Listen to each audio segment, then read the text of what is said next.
Welcome to our channel. If you want to deposit a check into your Ally Bank account using mobile deposit, follow these step-by-step instructions for a quick and convenient process. Step 1. Download and install the Ally mobile app from the App Store or Google Play Store if you have not already done so. Step 2. Open the Ally app and log in using your username and password or biometric authentication.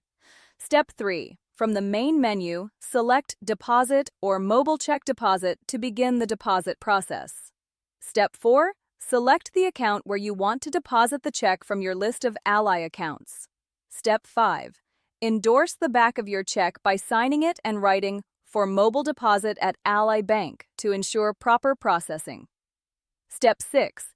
Use your smartphone camera to take clear photos of the front and back of the check, ensuring all four corners are visible and the images are in focus.